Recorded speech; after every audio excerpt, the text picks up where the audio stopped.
Assalamualaikum warahmatullahi wabarakatuh. Bismillahirrahmanirrahim. Alhamdulillahi rabbil alamin. Wassalatu wassalamu ala asrafil anbiya'i wal mursalin, Sayyidina wa habibina wa syafi'ina wa maulana Muhammad wa ala alihi wa ashabihi ajma'in. Subhanaka la ilma lana illa ma 'allamtana innaka antal alimul hakim. La haula wa la quwata illa billahil aliyil azim. Amma ba'du. Para alim ulama yang saya muliakan, para habaib yang saya muliakan, wabil khusus baru-baru Habib Hanif yang telah menyampaikan begitu semangatnya. Saya terbayang ketika umur saya dulu 30 tahun. Sekarang umur saya sudah 81 tahun. Apa yang disampaikan Habib Hanif tadi itu 100% yang saya sampaikan tadi kepada wali kota dan bapak polisi. Apa saya katakan kepada beliau tadi itu? Persis 100%.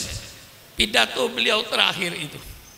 Saya katakan, pemerintah sadarlah bahwa Indonesia ini bukan negara Islam. Tapi kebetulan Indonesia ini 90% rakyatnya beragama Islam.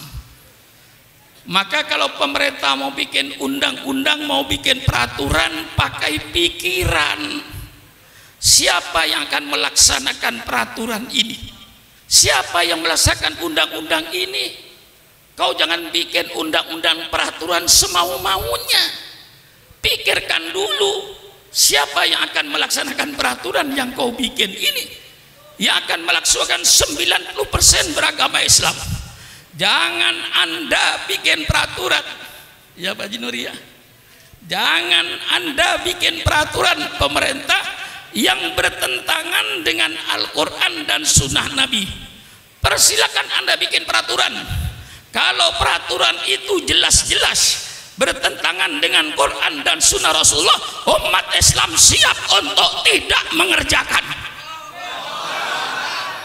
Persis tadi saya katakan. Nggak ada bedanya. Inilah saudara-saudara, alhamdulillah sudah dibangkitkan semangatnya tadi. Sekarang tinggal saya ngisi ilmunya.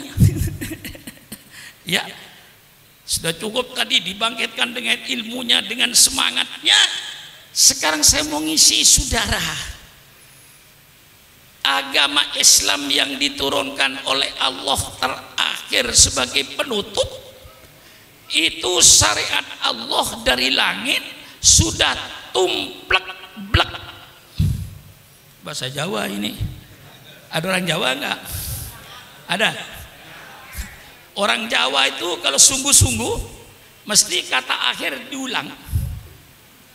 Kalau orang Jawa bilang kemarin di Jatinegara macet, enggak apa-apa, itu masih jalan. Tapi kalau orang Jawa bilang kemarin Pak Kiai di Jatinegara jalan macet, itu orang Jawa itu. Matiin mesin, udah nggak usah jalan, matiin aja mesin udah. Kalau sudah macet, syariat Allah diturunkan oleh Allah sesuai dengan kepentingan manusianya. Tidak diturunkan sekaligus cuma Nabi Adam. Karena diturunkan sekaligus cuma Nabi Adam, banyak yang tidak dijalankan.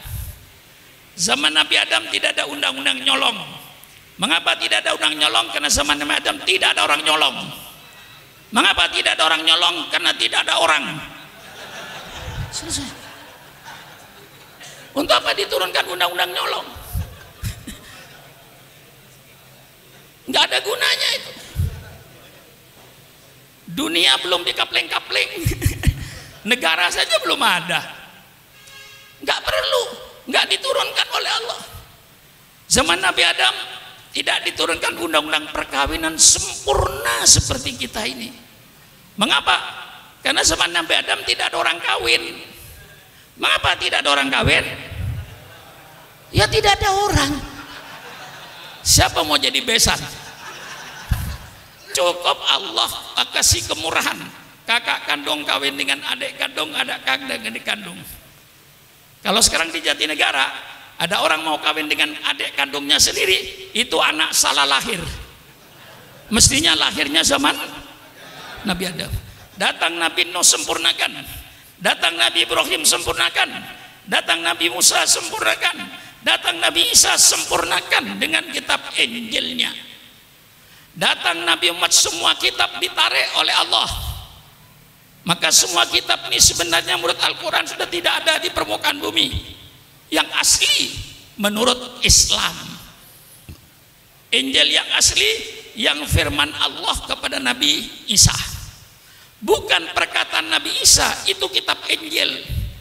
Kitab Taurat itu perkataan firman Allah kepada Nabi Musa, dan bukan perkataan Nabi Musa sebagaimana Al-Quran.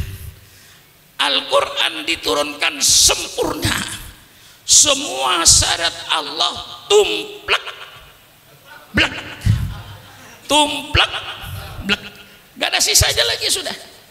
Sehingga Islam diturunkan mengatur segala-galanya. Orang yang berkata, kalau boleh saya katakan kaum sekuler, yang mengatakan bahwa agama tidak mengatur kehidupan manusia sehari-hari, sehingga agama dipisahkan dengan kehidupan manusia sehari-hari, itu menunjukkan orang itu orang yang tidak mengerti Islam. Kalau dia mengerti Islam dan mengerti syariat Islam, tidak mungkin dia berfaham sekularisme, karena Islam mengatur segala-galanya, mengatur rumah tangga. Mengapa Islam mengatur rumah tangga? Jawabannya gampang. Supaya yang namanya suami, yang namanya istri, yang namanya anak mempunyai akhlakul karimah. Maka Islam bicara rumah tangga, bagaimana kewajiban suami, kewajiban istri untuk membentuk anggota rumah tangga berakhlakul karimah. Innama bu'itsu liutammima makarimal akhlak. Allah berbicara soal bermasyarakat, bagaimana kita bertetangga, bermasyarakat supaya rukun, supaya damai. Kembalikan kepada ajaran Islam, mesti rukun, mesti damai. Tetangga dengan tetangga mempunyai akhlakul karimah. Man kana yu'minu billahi wal yaumil akhir falyukim jarahu. Subhanallah. Mengapa Islam bicara soal bermasyarakat? Supaya anggota masyarakat itu bermoral, berakhlak.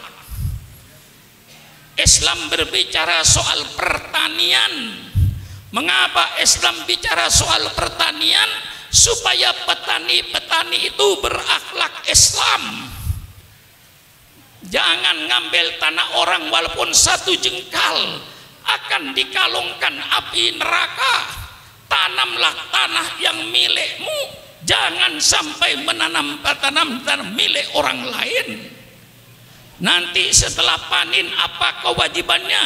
Lihat fakir miskin. Itulah sebabnya Islam bicara soal pertanian, supaya petani-petani itu berakhlak, bermoral. Mengapa Islam bicara ekonomi? Bicara soal jual beli, bicara soal koperasi. Siapa bilang Islam tidak bicara soal ekonomi? Orang yang berkata Islam tidak bicara ekonomi, itu orang yang bodoh, tidak tahu syariat Islam. Kalau dia baca Fathul Qorib, dia baca Fathul Mu'in, ada babul bai', bab dengan jual beli, ahallallahul bai'a wa harramar riba, ini ekonomi. Ar-rasi wal murtasi finnar, orang yang menyuap dan yang terima suap di neraka.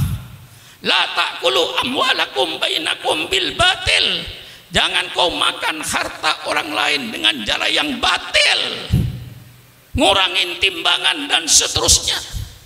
Islam mengatur ekonomi sampai cara mesen barang. Islam mengatur menurut sunnah Rasulullah bagaimana cara mesen barang, bagaimana berkooperasi. Islam mengatur bagaimana cara penanaman modal yang dikenal dalam hukum fikih babul qirot. Ada yang membaca babul qirot, persilakan. Bagaimana investasi dalam Islam.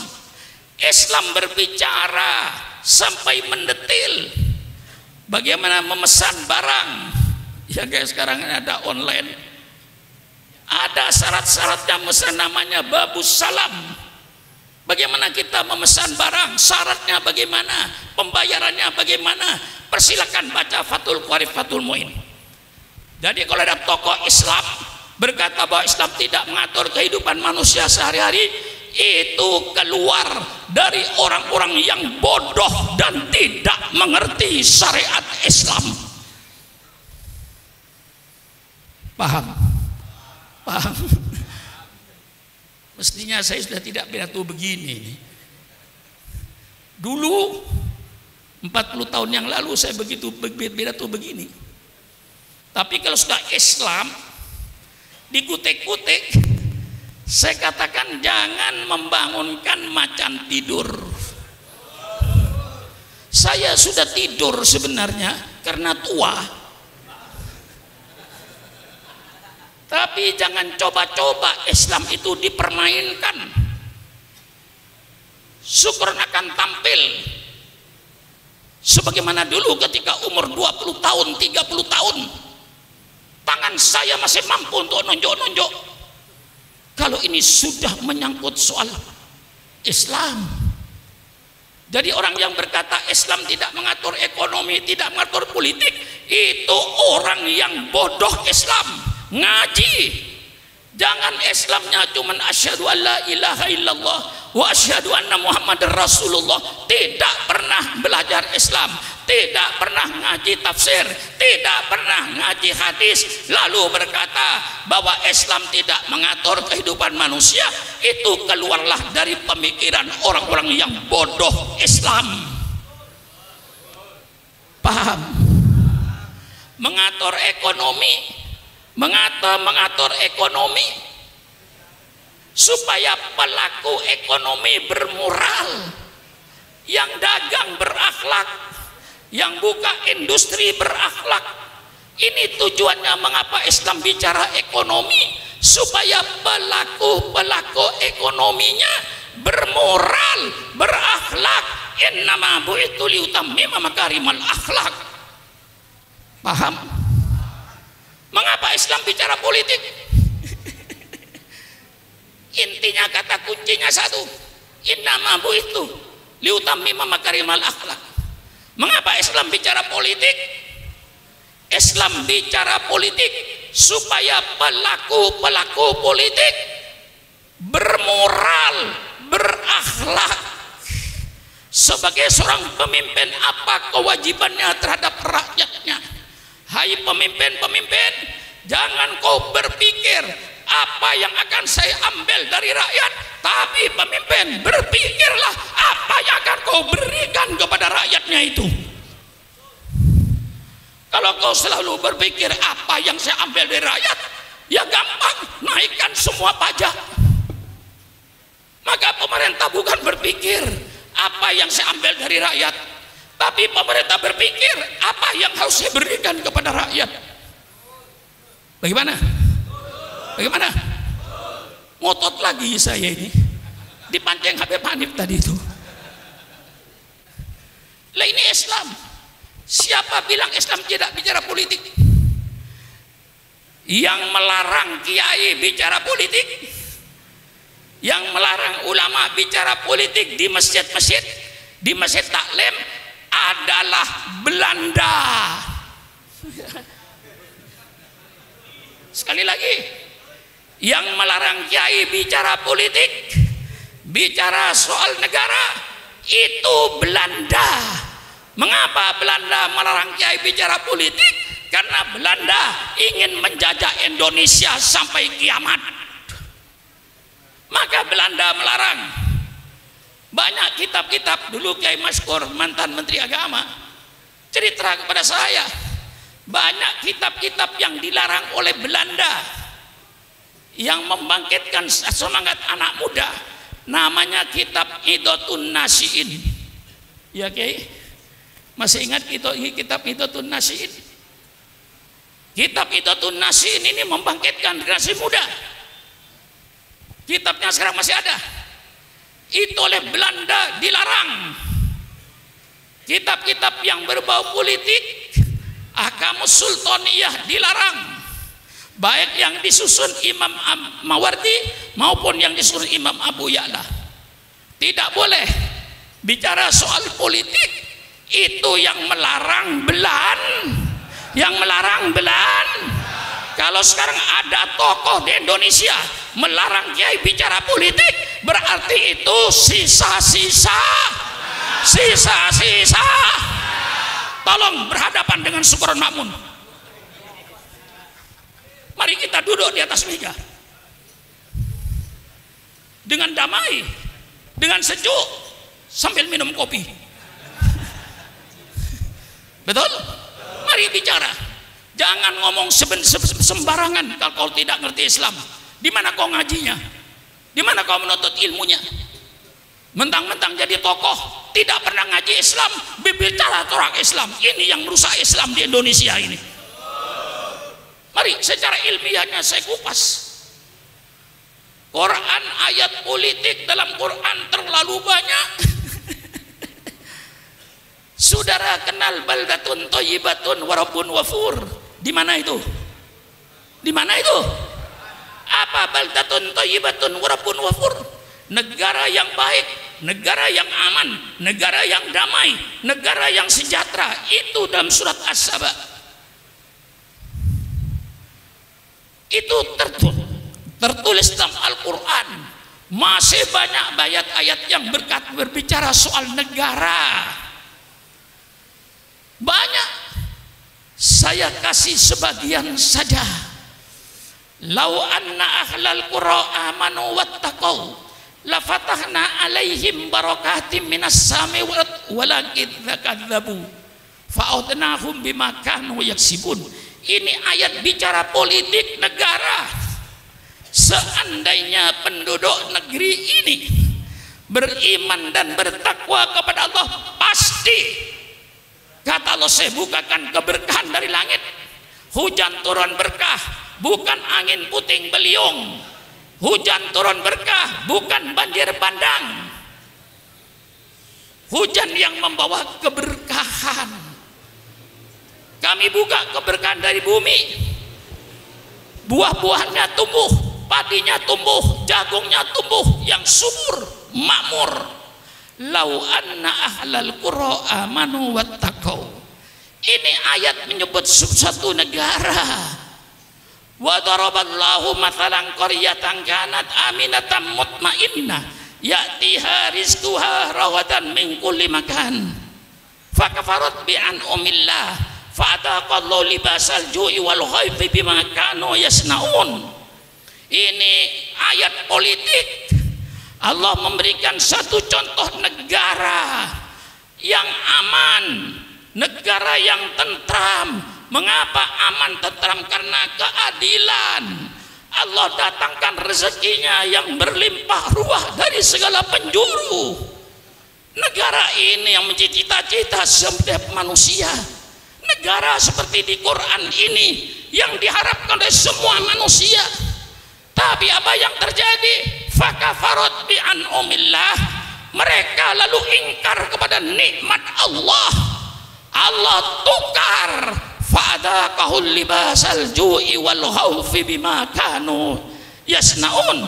Allah tukar rezeki yang berlimpah ruah dengan kelaparan. Berapa banyaknya bangsa Indonesia sedang lapar hari ini. Subhanallah, subhanallah. Allah tukar keamanan dan ketenangan dengan kegelisahan. Lihat sekarang ini di Irian, di mana-mana tempat. Subhanallah, subhanallah. Allah bicara negara, malah Allah menceritakan lagi bagaimana Allah cara menghancurkan suatu negara. Ini terperinci dalam Al-Quran. Dalam Al-Quran terperinci. Idza aradna an nuhlika qaryatan amarna mutrafiha fafasaku fiha faqqa alaihil qawlu fadammarnaha tadmira. Kalau Allah ingin menghancurkan suatu negara, apa yang Allah jadikan?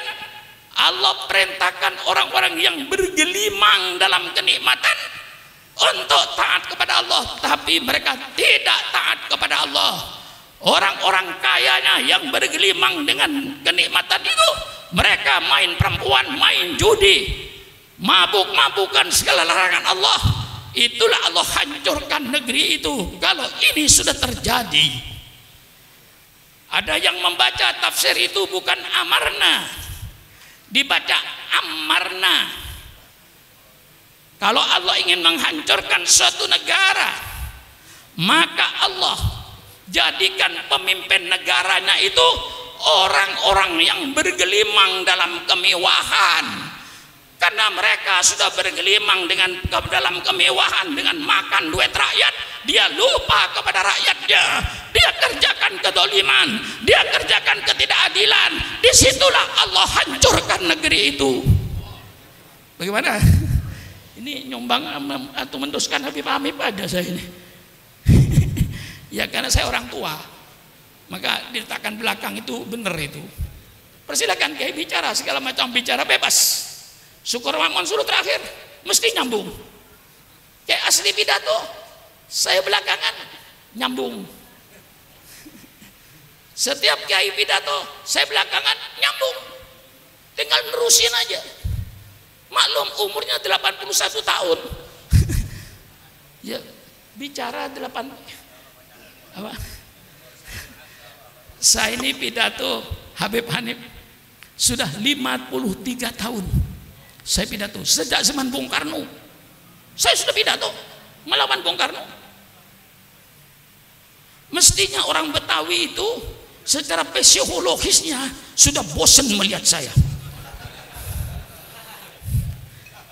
Mestinya bosan Anda.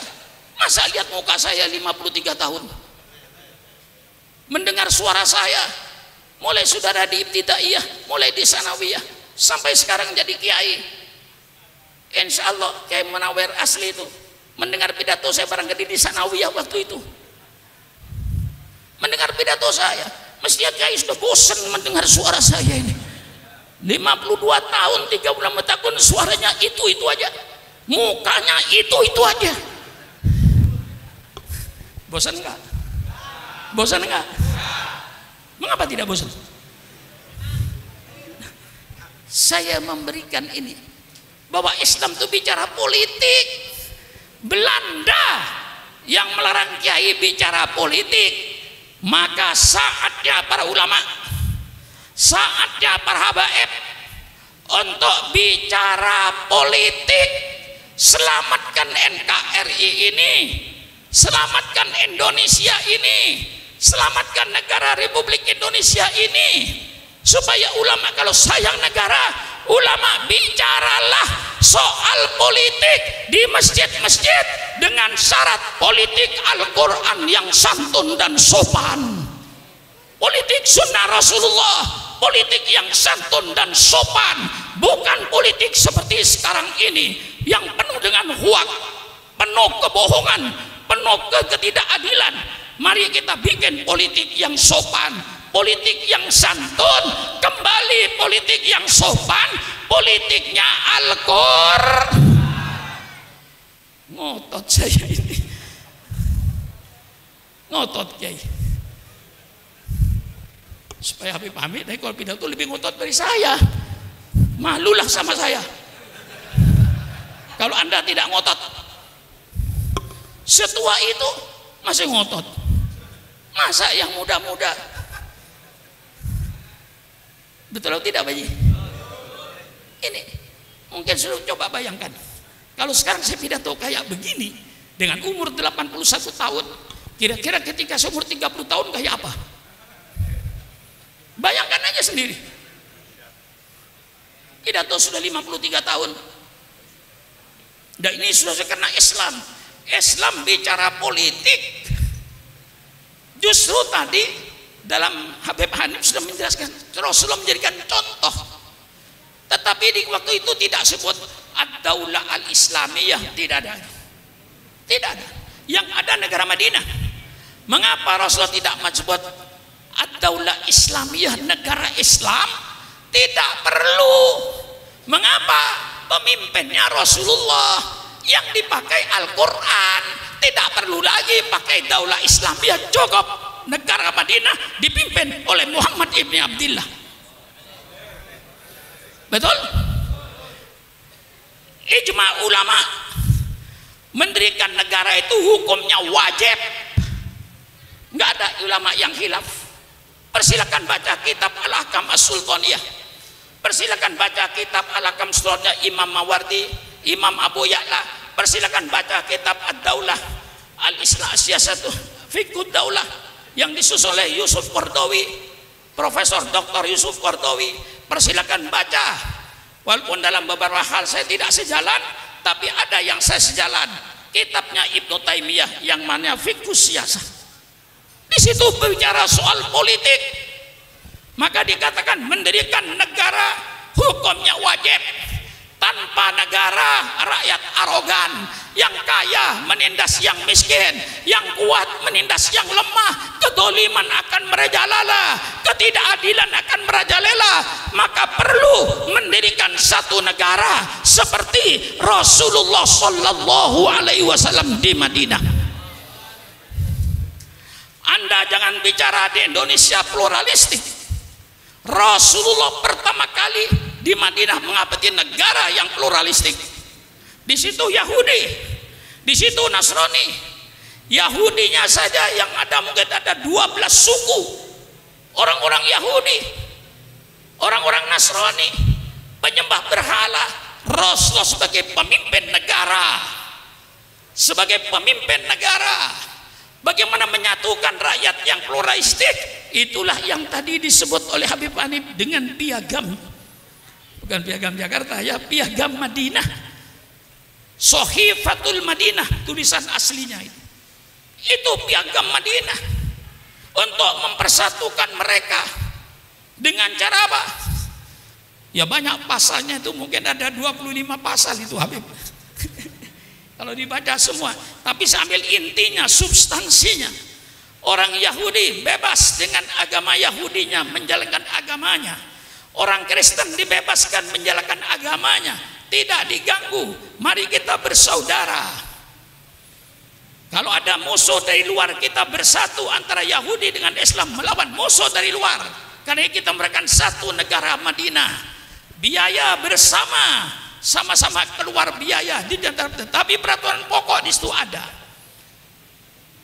Kami seluruhnya yang berbeda-beda itu rukun damai. Tidak ada kedoliman, tidak ada ketidakadilan. Di situ intinya. Siapapun yang berbuat dolim, ya Yahudi ya orang mukmin, sama saja kena hukuman. Maka Islam tidak punya musuh. Islam tidak punya musuh etnis. Orang Jawa bukan musuh Islam, orang Sunda bukan musuh Islam, orang Betawi bukan musuh Islam, orang Papua bukan musuh Islam, orang Bugis bukan musuh Islam. Seluruhnya kita satu bangsa, bangsa Indonesia. Islam tidak punya musuh agama. Islam tidak punya musuh etnis. Saya nyatakan musuh Islam. Terus apa tidak? Terus apa tidak? Musuh Islam bukan etnis. Musuh Islam bukan agama selain Islam. Musuh Islam bukan pemerintah. Musuh Islam adalah kedoliman. Musuh Islam adalah kemungkaran. Musuh Islam adalah ketidakadilan. Siapapun yang tidak adil, siapapun yang dolim, siapapun yang menganiaya, itulah musuhnya Islam yang harus kita lawan dengan radikal. Ini saya termasuk radikal nggak kira-kira? Saya tergantung Habib Hamid yang ngomong. Siapa yang mau radikal? Kalau saya berbicara berzinahan itu dosa besar, merusak tatanan keluarga, merusak tatanan keturunan, ini dosa besar yang harus disiksa dan harus dilarang. Lalu pelacur berkata, oh ini Ustaz Surah Makmun, ini Ustaz radikal. Terima kasih. Kalau yang berkata pelacur, saya berkata lagi, minum-minuman keras itu larangan agama, merusak otak, merusak pikiran, menjadikan manusia malas. Malah kalau sampai taraf kepada narkoba, daripada saya lihat badannya, lebih saya lihat kuburannya. Orang yang minum narkoba itu, lihat kuburannya saja daripada melihat orangnya. Orang yang tukang dagang narkoba, ini kiai radikal. Siapa? Syukran Makmun. Terima kasih. Berarti saya nahi mungkar. Bagaimana Pak Effendi kira-kira? Benar ya? Kalau pemain judi, main judi itu dilarang oleh agama karena tidak mendatangkan harta, malah menghabiskan harta. Mendidik manusia malas, hanya duduk di meja judi tiap hari. Kalau hartanya habis dia ngerampok, hartanya habis dia nyolong, dan seterusnya dan seterusnya. Maka penjudian adalah perbuatan yang dilarang oleh agama. Penjudi bilang, ini kiai yang radikal. Terima kasih penjudi. Bagaimana kira-kira? Kalau yang berkata saya radikal, Pak Effendi, saya tak pikir-pikir ini benar nggak saya radikal, salah. Kalau yang berkata radikal orang yang dolem, orang yang pengkhianat negara, dikatakan seorang radikal, terima kasih. Berarti saya manusia yang amar ma'ruf nahi mungkar. Betul apa tidak? Betul apa tidak? Mengapa ijma ulama bikin negara wajib? Karena dua hal menurut Imam Ghazali. Pertama, mengapa negara wajib didirikan? Yang pertama, hifdzuddin, untuk menjaga agama.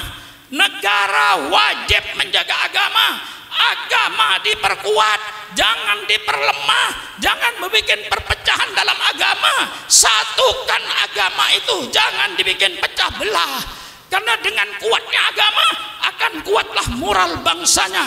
Hancurnya agama, hancur moral bangsanya. Betul? Alhamdulillah kita hidup dalam negara republik berdasarkan Pancasila, ketuhanan yang Maha Esa.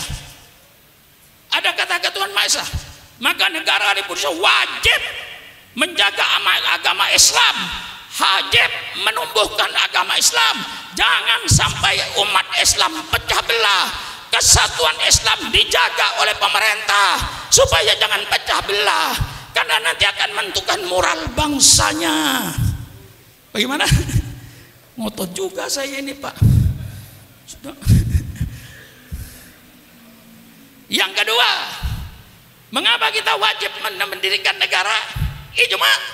Kedua, siasatu dunia, politik dunianya, politik ekonominya diatur oleh negara, industrinya diatur oleh negara, pertaniannya diatur oleh negara, sehingga rakyat subur makmur, keadilannya dijaga oleh negara, sehingga rakyat hidup makmur, rukun, damai, adil. Islam punya konsep. Nah, apa bentuk negara? Ini biar tuntas sekali. Apakah Islam menentukan bentuk negara? Tidak. Rasulullah berkata, wa ma kana min amri dunyakum wa ma kana min amri dinikum fa ilayya wa ma kana min amri dunyakum fa antum a'lamu bimuri udunyakum. Kalau soal agama, kembalilah kau pada saya, kata Rasulullah. Kalau urusan dunia, barangkali kau lebih tahu daripada saya. Islam tidak ngurusi bentuk negara. Mau republik kayak Indonesia, persilakan, itu kesepakatan bangsanya. Mau bentuk kerajaan kayak Saudi, persilakan. kesepakatan bangsanya. Mau bentuk kesultanan kayak Brunei, persilakan. Mau bentuk khilafah, persilakan. Khilafah itu tidak salah. Khilafah itu salah satu sistem bernegara. Salahnya mengapa dia membuat khilafah kok di Indonesia berdasarkan republik? Tentu melawan bangsa Indonesia. Sama dengan saudara pergi ke Saudi sana, robah kerajaan Saudi menjadi Republik Saudi, insya Allah tengah malam kau hilang. Bukan berarti republik ini salah. Sama saja saudara bikin komplotan, Republik Indonesia mau dirubah kerajaan Indonesia, tentu saudara dilarang. Mau khilafah, mau republik, mau kerajaan, mau kesultanan, urusanmu. Yang penting inti dalam Islam substansinya, apapun bentuk negaramu, yang penting laksanakan perintah Allah, jauhi larangan Allah. Mau republik, mau kerajaan, mau kesultanan, mau khilafah, yang penting perintah Allah laksanakan, larangan Allah jauhilah. Itulah intinya, substansinya kita bernegara, menjalankan perintah Allah, menjauhi larangan Allah. Jelas? Jelas? Kita milih republik ya persilakan. Yang penting dalam republik ini perintah Allah jalankan, larangan Allah jauhi. Yang namanya khalifah, yang namanya presiden, yang namanya raja, yang namanya sultan, itu sekedar nama. Semuanya adalah pemimpin negara. Khalifah pemimpin negara, presiden pemimpin negara, raja pemimpin negara, sultan pemimpin negara. Apapun bentuk negara Anda, yang penting perintah Allah laksanakan, larangan Allah jauhi. Itulah perintah Allah bikin negara. Bagaimana? Hah? Betul. Untuk menuju, saya kan warga negara kan ya. Hah? Syukuran namun orang Indonesia bangsa asing. Hah? Syukuran Makmun selaku warga negara Republik Indonesia ingin menyumbangkan pikiran terbaiknya untuk Indonesia. Boleh apa tidak? Boleh apa tidak? Saya ulang sekali lagi, Syukran Makmun sebagai warga negara Republik Indonesia, saya ingin menyumbangkan pikiran terbaik saya untuk negara saya, untuk bangsa saya, untuk menyelamatkan negara saya. Boleh apa tidak? Kalau boleh saya sumbang. Tegas saja. Inilah sumbangan saya kepada pemerintah saya yang saya cintai. Kalau ingin mewujudkan baldatun thayyibatun wa rabbun ghafur, ada 4 pilar dalam bernegara. Wah, serem ngajinya hari ini. Serem ngajinya ya. Ya Pak Effendi. Ada 4 pilar untuk menuju baldatun thayyibatun wa rabbun ghafur. Yang pertama, saya baca dalam tata cara yang tadi disebut oleh Habib Hanif dalam bukunya pemerintahan Umar ibni Abdul Aziz. Itu pemerintahan yang terbaik setelah Khulafaur Rasyidin. Maka sebagian mereka menyebut bahwa Umar ibn Abdul Aziz ini adalah khalifah yang kelima. Dari bagusnya kepemimpinan beliau, dalam buku beliau yang saya baca, untuk menuju baldatun thayyibatun wa rabbun ghafur ada 4 pilar. Pilar yang pertama musyawarah. Itu apapun negara saudara, mau negara khilafah, mau negara republik, mau negara kerajaan, mau negara kesultanan, yang penting pertama kali musyawarah. Jangan mengeluarkan kebijaksanaan pribadi. Kebijaksanaan pemerintah itu setelah kumpul kabinet kerja bermusyawarah, hasil musyawarah itu berikan kepada rakyat, bukan kebijaksanaan pribadi menteri. Kalau pribadi menteri bikin kebijaksanaan sendiri, hancur negara ini. Maka inti bernegara itu musyawarah.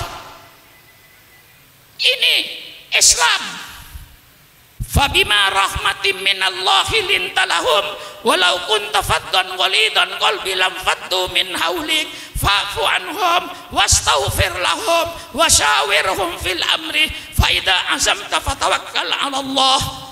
Ini prinsip politik dalam Islam. Seorang pemimpin harus lemah lembut dengan rakyatnya. Jangan ada pemimpin menantang rakyat. Apa rakyat ditantang rakyat gak punya senjata? Betul apa tidak?